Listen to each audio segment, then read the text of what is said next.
నమస్తే, welcome to our voice. నేను journalist నవత. 2 రోజుల క్రితం అయోధ్యలోని రామాలయంతో పాటు కొన్ని మతపరమైన సంస్థలపై దాడి చేయడానికి యత్నం జరిగింది. దానికి సంబంధించి స్పెషల్ పోలీసులు అరెస్ట్ చేశారని చెప్పారు కదా. ఆ అబ్బాయి వయసు ఎంతో తెలుసా?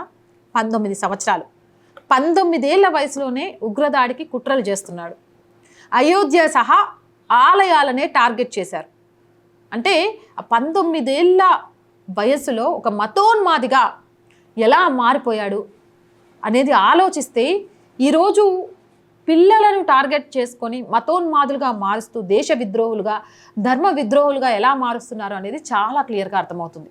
అయోధ్యలోని రామాలయంతో పాటు పలు మతపరమైన సంస్థలపై దాడికి ఉగ్రవాదులు కుట్ర పన్నుతున్నారు. ఈ కుట్రలలో పిల్లలను భాగస్వామ్యం చేస్తున్నారు అనే విషయం కూడా అర్థమవుతుంది. ఈ కుట్రను గుజరాత్ పోలీసులు భగ్నం చేశారు. గుజరాత్కు చెందిన యాంటీ టెర్రరిస్ట్ స్క్వాడ్ ఏటీఎస్ పోలీసులు హర్యానాలోని ఫరాదాబాద్లో గల పాలి ఏరియాలో ఉగ్రవాదిగా ఉన్న 19 ఏళ్ల వయసున్న అబ్దుల్ రెహమాన్ 19 ఏళ్ల వయసున్న అబ్దుల్ రెహమాన్ ఎవరైతే ఉగ్రవాది ఉన్నాడో 19 ఏళ్ల వయసున్న అబ్దుల్ రెహమాన్ని అరెస్ట్ చేసి గుజరాత్కి తరలించారు.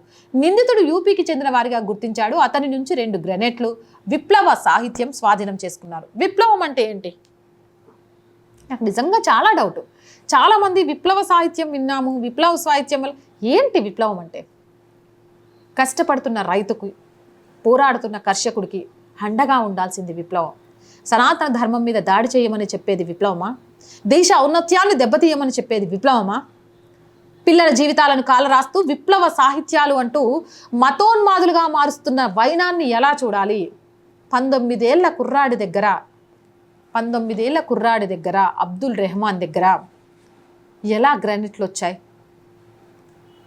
రెహమాన్ లాంటి వాళ్ళను మతోన్మాదులుగా ఎలా మారుస్తున్నారు అనేది ఇక్కడ అర్థం చేసుకోవచ్చు. కేంద్ర ఏజెన్సీలు ఫరీదాబాద్ ఎస్టీఎఫ్తో కలిసి సంయుక్తంగా గుజరాత్ ఐటీఎస్ ఉగ్రవాదుల కోసం గాలింపు చర్యలు చేపట్టింది. టెర్రరిస్టుల టార్గెట్లలో అయోధ్య రామ మందిరంపై దాడి చేయడం కూడా ఒకటిగా ఉన్నట్లు పోలీసు వర్గాలు తెలిపాయి. అతని వద్ద నుంచి స్వాధీనం చేసుకున్న గ్రెనేడ్లను నిర్వీర్యం చేశారు. రెహమాన్కు టెర్రరిస్ట్ సంస్థలతో ఉన్న సంబంధం, అతని టార్గెట్కు సంబంధించిన మరింత సమాచారం రాబట్టేందుకు పోలీసులు అతన్ని గుజరాత్కి తరలిస్తారు. ఇక రెహమాన్ అరెస్టుతో భారీ ఉగ్రదాడి కుట్ర భగ్నమైనట్లు పోలీసులు చెబుతున్నారు. కాగా ఉగ్రవాదుల జాడ కోసం గుజరాత్ ఐటీఎస్ చేపట్టిన సెర్చింగ్ ఆపరేషన్ ఇంకా కొనసాగుతున్నట్లు అధికారులు చెప్పారు. అబ్దుల్ రెహమాన్ అరెస్టు ద్వారా అయోధ్య రామాలయంపై దాడికి కుట్ర పన్నినట్లు బయటపడటంతో అయోధ్యలో హై అలర్ట్ ప్రకటించారు. ముఖ్యంగా రామాలయం దగ్గర భద్రతను పటిష్టం చేశారు. ఏదేమైనా రెహమాన్ లాంటి వాళ్ళ మెదడులో మతోన్మాదాన్ని నింపి ధర్మానికి వ్యతిరేకంగా, ధర్మానికి నెలవలైన ఆలయాలను ధ్వంసం చేసే విధంగా ప్రేరేపిస్తున్న ఉగ్ర ముఠాను అంతం చేయాల్సిన అవసరం ఉంది. సో మీ చుట్టుపక్కల కూడా ఎవరైనా అనుమానంగా కనిపిస్తే వెంటనే పోలీసులకు సమాచారం అందించండి. రోహింగ్యాలను, అక్రమ వలసదారులని ఎట్టి పరిస్థితుల్లో నమ్మకండి. తస్మత్ జాగ్రత్త. ఈ వీడియోపై మీ అభిప్రాయాన్ని కామెంట్ సెక్షన్లో తెలియజేయండి. మోర్ వీడియోస్ కోసం ఛానల్ వెంటనే సబ్స్క్రైబ్ చేయండి. అధికంగా ఆర్ వాయిస్కి చేయుతగా నిలవండి. చాలామంది కామెంట్స్లో పెడుతున్నట్టుగా అడుక్కోవడానికి అనేది ఈ ఛానల్ పెట్టలేదండి.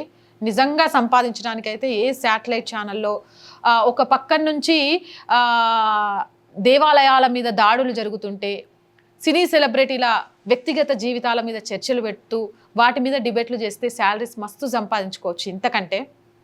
అండ్ ఏదైతే సనాతన ధర్మం, దేశహితం, ప్రభుత్వానికి ప్రజలకు వారధి అనే మేము కాన్సెప్ట్ తీసుకున్నామో ఈ కాన్సెప్ట్ని వదిలేస్తే మస్తు పైసలు సంపాదించుకోవచ్చు.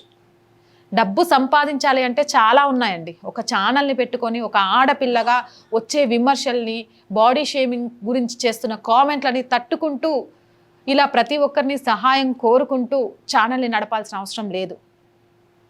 ఇది ఛానల్ పెట్టడం యొక్క ముఖ్య ఉద్దేశం నిజాల్ని నిర్భయంగా చెప్పగలగాలి. సనాతన ధర్మానికి, దేశహితానికి వెన్ను చూపకుండా అడుగులు ముందుకు వేస్తూ ప్రజలలో అసలైన చరిత్రను తెలియజేయాలి. భారతీయులంతా కూడా ఒక ఛత్రపతి శివాజీ మహారాజ్, ఒక ఝాన్సీ లక్ష్మీబాయి, ఒక భగత్ సింగ్ వారసులే. కానీ వాళ్ళలో తప్పుడు సమాచారాన్ని తీసుకువెళ్తూ వాళ్ళలో ఉన్న ఆ భావజాలాల్ని తొక్కేస్తున్నారు. కాబట్టి ఆ భావజాలాన్ని తట్టి లేపాలి అంటే అసలు చరిత్ర తెలియజేయాలి, వాస్తవాలను ప్రజల ముందుకు తీసుకురావాలనే ఉద్దేశంతో పెట్టిన ఛానల్. అందుకే అడుగడుగున ఆటంకాలు వస్తున్నా, అడుక్కుంటున్నారు అన్నా, ఇంకో విమర్శ చేసినా కూడా తట్టుకొని ముందుకెళ్తున్నాం. మీరు చేసే ప్రతి చిన్న సహాయం కూడా ఈ ఛానల్ని నిలబెట్టడం కోసం మాకెంతో సహకరిస్తోంది. ఆఫీస్ పెట్టాలి అనుకొని, ఇంకా మిగిలినవి చాలా చేయాలి అనుకొని, ఈవెన్ స్టాఫ్కి శాలరీస్ విషయంలో కూడా చాలా చాలా చాలా కష్టపడుతున్నాం. ఏదో ఒక కెమెరా పెట్టేసి రోజుకు ఒక వీడియో చేసేసి అక్కడితో వదిలేయాలి అనేది నా ఉద్దేశం కాదు. ఎప్పటికప్పుడు బ్రేకింగ్ విషయాల్లో అసలు వాస్తవాల్ని మీకు అందియాలి అని. అలాంటప్పుడు స్టాఫ్ అవసరం అనేది కూడా చాలా పడుతుంది. వీటన్నిటి నేపథ్యం కోసమే మీ సహాయం అడుగుతున్నాను. సపోర్ట్ చేయాలి అనుకునేవారు సబ్స్క్రిప్షన్ పక్కనే జాయిన్ అనే బటన్ ఉంది. 1 to 5 లెవెల్స్ ఉన్నాయి. ఏదో ఒక లెవెల్లో సపోర్ట్ చేయండి. అలాగే స్క్రీన్ మీద గూగుల్ పే, ఫోన్పేతో పాటు అకౌంట్ డీటెయిల్స్ కూడా ఉన్నాయి. మీకు తోచిన సహాయం చేయడం ద్వారా ఈ ఛానల్ని నిలబెట్టాలి అనే ఒక మధ్యతరగతి అమ్మాయికలకు సహకారం అందించిన వాళ్ళు అవుతారు. వ్యాపార ప్రకటనల కోసం 8328500576 నెంబర్ని సంప్రదించండి. వ్యాపార ప్రకటనల ద్వారా ఈ ఛానల్కి ఆర్థికంగా సహాయాన్ని అందించండి. అలాగే ప్రజా సమస్య ఏదైనా మీ గొంతుకను మా గొంతుక ద్వారా వినిపిస్తాం. 8328500576 నెంబర్కి వాట్సాప్ ద్వారా తెలియజేయండి. జై హింద్, జై భారత్.